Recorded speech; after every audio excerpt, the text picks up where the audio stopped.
dhe fatit të vetë Bashkimit Evropian, që sot është i mishëruar në ambicjen dhe në dëshirën për të zgjeruar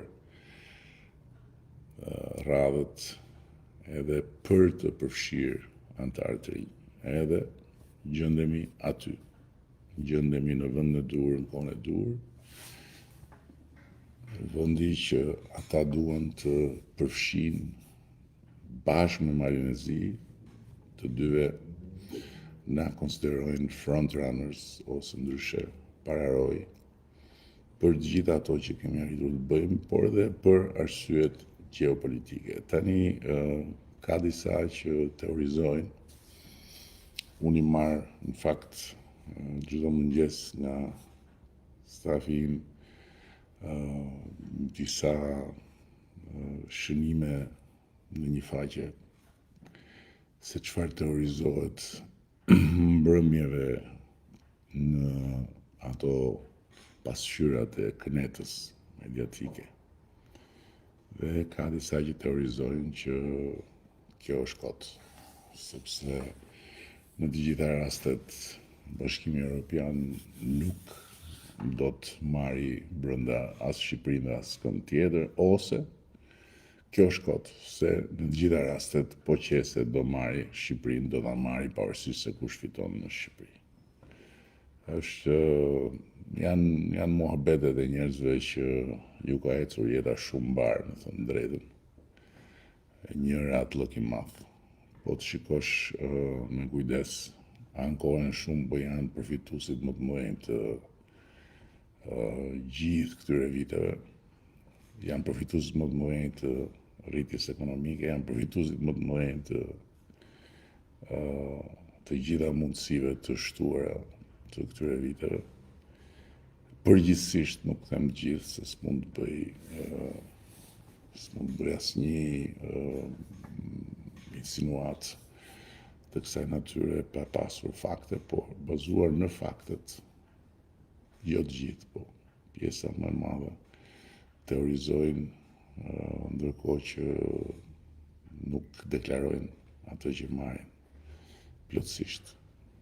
Pra, një pjesë të pagës për gjithë ato orë që kalojnë duke rrokanisur miletin me lloj-lloj teorishe, me lloj-lloj marrëzish,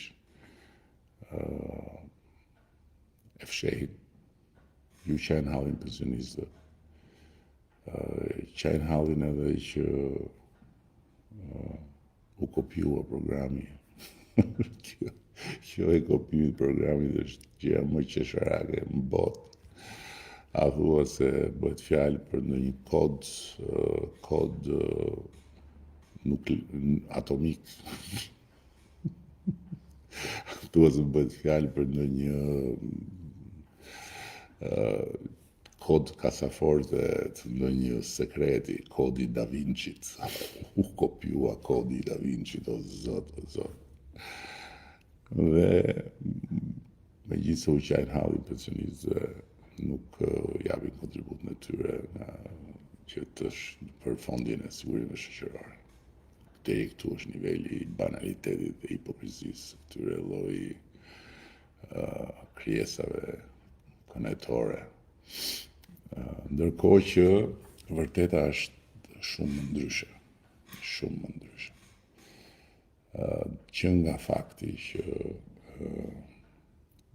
vonesa, në thonjza vonesa, sepse nuk është nga jonë vonesa, por kozgjatja, do ta quaja, e gjithë procesit për të arritur në hapjen e teatrave nuk është diçka që është e jona, thjesht, nuk është diçka që lidhet me mua ose me qeverinë tonë, thjesht, se do ishte shumë më kollaj pastaj që ta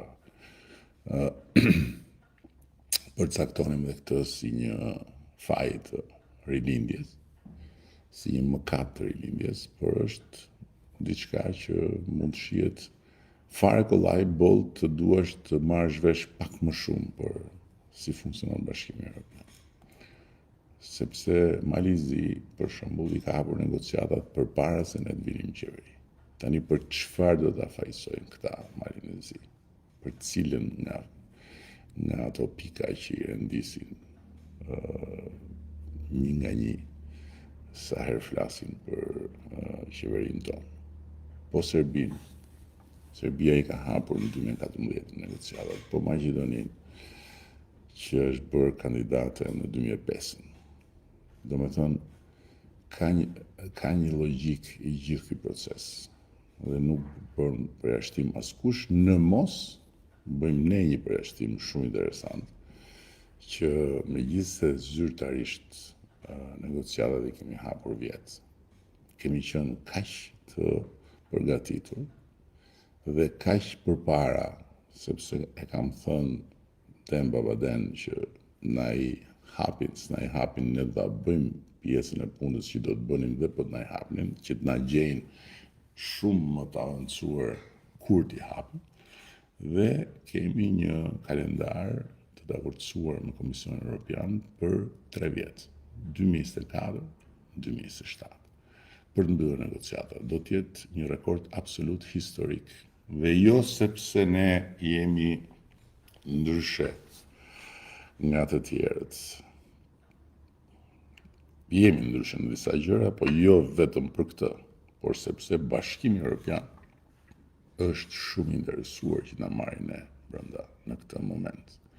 Tani, pse nuk është kaq brutale kjo që thuhet se çon si ka se kush fiton këtu, ata duan të marrin Shqipërinë dhe do e marrin